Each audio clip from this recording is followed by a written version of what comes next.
Hello guys, आप सभी की प्रिपरेशन कैसी चल रही है। तो अभी हम लोग आज करने वाले हैं कंज्यूमर सरप्लस। तो हम लोग ने स्टार्ट किया था कल, उसका मैंने उसका इंट्रोडक्शन बताया।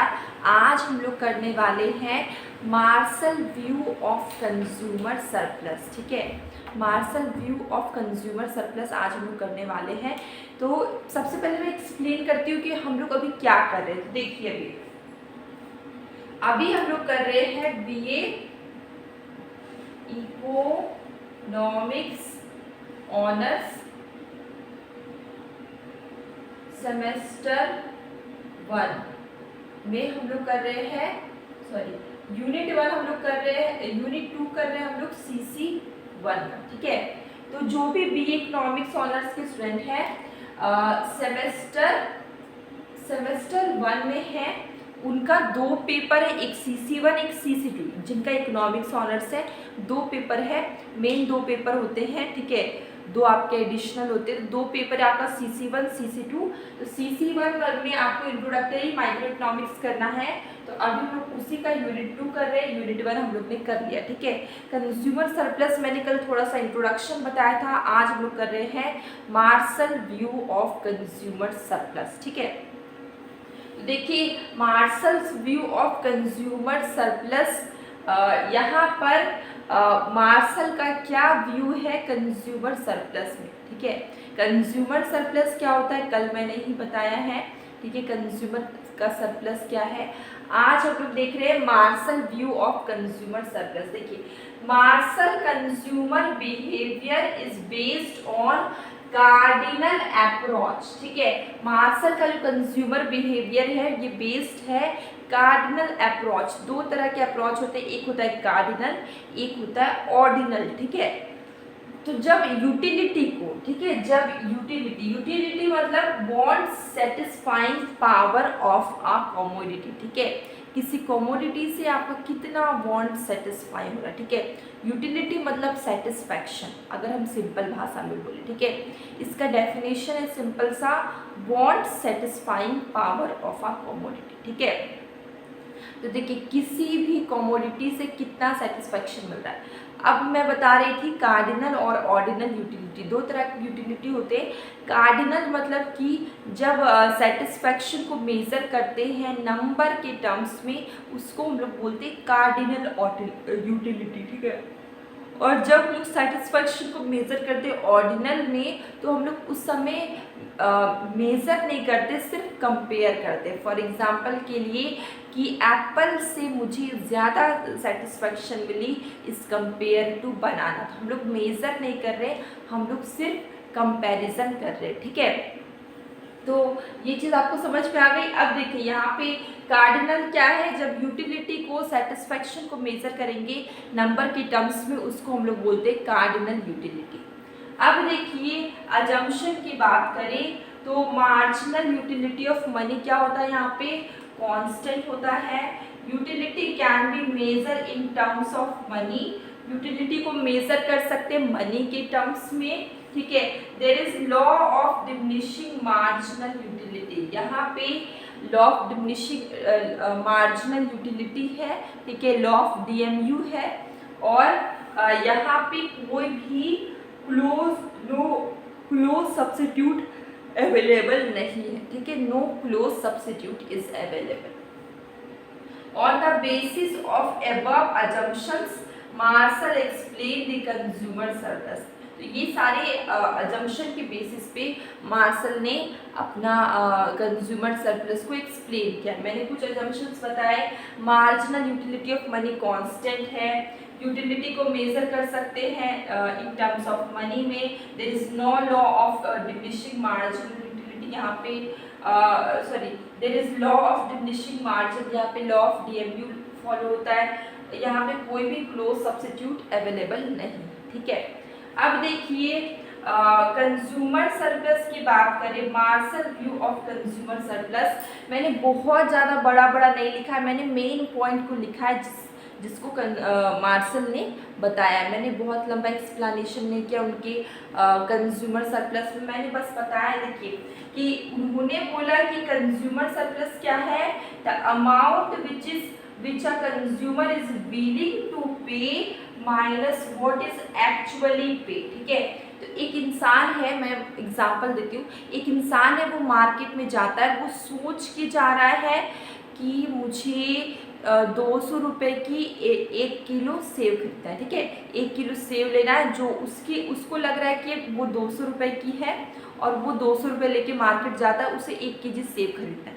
अब वो मार्केट पहुंचा, उसने सेलर को बोला कि 1 केजी सेव कितने की है, तो सेलर ने बोल दिया कि 180 की। ठीक है, वो तो 200 रुपये लेके गया था, उसे लगा था कि 200 रुपये की सेव है, अब उसको सेव 180 में मिल गई। ठीक है, तो विलिंग टू पे क्या है, 200 रुपये, वो पे करने की इच्छा क्या रख रहा था, 200।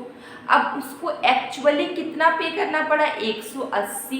तो ये जो 20 रुपये हुए वो क्या हुआ, कंज्यूमर सरप्लस। ठीक है, वो जो 20 रुपये बच गए वो क्या हुआ, कंज्यूमर सरप्लस। तो ये Marshall view of consumer surplus भी वही है कि the amount which a consumer is willing to pay, जो कंज्यूमर पे करना चाह रहा है, ठीक है, वो amount minus what is actually पे, वो एक्चुअली में क्या पे कर रहा है। ठीक है, तो एक कंज्यूमर क्या पे करना चाह रहा है और वो क्या एक्चुअली में पे कर रहा है। ठीक है, ये दोनों का डिफरेंस है कंज्यूमर सरप्लस। ठीक है, और देखिए यहाँ पे consumer surplus is equal to summation M U, summation M U क्या, marginal utility minus P Q, price और क्वांटिटी। ठीक है, और ये जो आपको दिख रहा है ये कंज्यूमर सरप्लस का जो ये फॉर्मूला है, इससे हम लोग बहुत सारे न्यूमेरिकल्स भी सॉल्व करते हैं। मैं न्यूमेरिकल्स भी करवाऊंगी कंज्यूमर सरप्लस के। ठीक है, तो ये इंटीग्रेशन का साइन है fx dx minus p0 x0। तो ये फॉर्मूला बहुत इंपॉर्टेंट, जिससे हम लोग बहुत सारा न्यूमेरिकल करेंगे। तो देखिए यहाँ पे summation M U minus P Q, तो देखिए आप इस फॉर्मूला को समझ सकते हैं इस शेड्यूल से। देखिए यहाँ पे क्या है, यहाँ पे मैंने लिखा है नंबर ऑफ यूनिट्स। ठीक है, यहाँ पे मैंने क्या लिखा है, मार्जिनल वैल्यूशन, यहाँ पे मैंने लिखा है प्राइस। ठीक है, अब ये आपका नेट मार्जिनल बेनिफिट। ठीक है, ये आपको क्या है, net marginal benefit. Number of units की बात करें, यहाँ पे 1 है। देखिए मार्जिनल वैल्यू क्या है, 20 है, प्राइस है 12। ठीक है, मार्जिनल वैल्यू क्या है, 20 है, प्राइस है 12। तो जो 20 में से 12 अगर माइनस 20 में से 12 माइनस करें तो क्या बचेगा, 8 क्या होगा, कंज्यूमर सरप्लस। ठीक है, मार्जिनल वैल्यू रखा गया है 20 और यहाँ पे प्राइस है 12, तो ये जो 8 बचा ये क्या हो गया, बेनिफिट हो गया, नेट मार्जिनल बेनिफिट हो गया। ठीक है, अब देखिए मार्जिनल वैल्यू है 18, प्राइस है 12। ठीक है, तो जो 18 मार्जिनल वैल्यू था, प्राइस रखा गया 12। ठीक है, तो ये जो 6 है, ठीक है, 18-12 में जो डिफरेंस आता है वो 6 का 6 क्या हो गया, सरप्लस हो गया। ठीक है, मतलब प्रॉफिट हो गया, नेट मार्जिनल बेनिफिट हो गया। ठीक है, जैसे यहाँ पे देखिए 16 है मार्जिनल वैल्यूएशन, प्राइस है 12। ठीक है, प्राइस क्या है, यहाँ पे 12 है, तो ये क्या दोनों के बीच में कितना का डिफरेंस है आपका, देखिए 4 का है, 4 आपका क्या है, प्रॉफिट है। ठीक है, तो ये सारे प्रॉफिट को मिला देंगे, सारे बेनिफिट को मिला देंगे, तो आपका क्या बनेगा, टोटल कंज्यूमर सरप्लस जो कि 20। ठीक है, आपको ये चीज समझ में आ गई। अब इसका एक छोटा सा डायग्राम था, आप देखिए यहाँ पे देखिए टोटल एरिया में से, ठीक है, ये जितना टोटल एरिया है, टोटल एरिया में से ये आपका क्या है, मार्जिनल यूटिलिटी, टोटल एरिया में से ये एरिया को माइनस कर दिए। ठीक है, ये एरिया को माइनस कर दिए, मतलब प्राइस को क्वांटिटी को, ठीक है, प्राइस को क्वांटिटी से मल्टीप्लाई करेंगे, पी क्यू बन जाएगा। टोटल एरिया में से अगर हम लोग ये एरिया को माइनस कर देते हैं तो हमारा क्या निकलता है, कंज्यूमर सरप्लस। ठीक है, तो ये जो शेडेड एरिया आपको दिख रहा है, जो कि मैंने यहाँ पे शेडेड एरिया बनाया, ये आपका क्या है, कंज्यूमर सरप्लस। ठीक है, मतलब टोटल एरिया में से अगर हम लोग पी क्यू, मतलब कि P को Q से मल्टीप्लाई कर देंगे, इसको अगर हम लोग माइनस कर देंगे तो हमारा क्या निकलेगा, कंज्यूमर सरप्लस। ठीक है, तो ये हमारा छोटा सा था, आपको ये शेड्यूल समझ में आ गया होगा। ठीक है। ये हमारा छोटा सा था, मैंने बहुत लंबा इसका एक्सप्लेनेशन नहीं किया। Marshall view of consumer surplus में इसके बारे में आपको बुक्स में काफ़ी बड़े बड़े लिखे हुए थे, जिसमें से मैंने बहुत छोटा सोचा कि मैंने बहुत छोटा नोट्स में बनाऊंगी ताकि आपको ईजिली समझ में आ जाए। ठीक है, तो कल हम लोग हिक्स कंज्यूमर सरप्लस करेंगे। हमारा Marshall view of consumer surplus हो गया है, कल हम हिक्स कंज्यूमर सरप्लस करेंगे। इसके बाद फिर हम लोग इसके न्यूमेरिकल्स करेंगे, जो कि आपका ये वाला फॉर्मूला यूज़ करके आपका न्यूमेरिकल हो जाएगा। ठीक है, न्यूमेरिकल आपको ये फॉर्मूला यूज़ करके सॉल्व करना है, और न्यूमेरिकल भी बहुत इंटरेस्टिंग है कंज्यूमर सरप्लस का। ठीक है, तो डेली में शॉर्ट वीडियो डालती हूँ और मैं क्वेश्चन भी पूछती हूँ कभी कभी, तो आप उसे देखिए। और कभी कभी क्वेश्चन नहीं पूछ के मैं शॉर्ट वीडियो में शॉर्ट कंसेप्ट बताती हूँ, उससे देख के आपको काफ़ी हेल्प होगी। और अब लोग मिले कल एक न्यू वीडियो।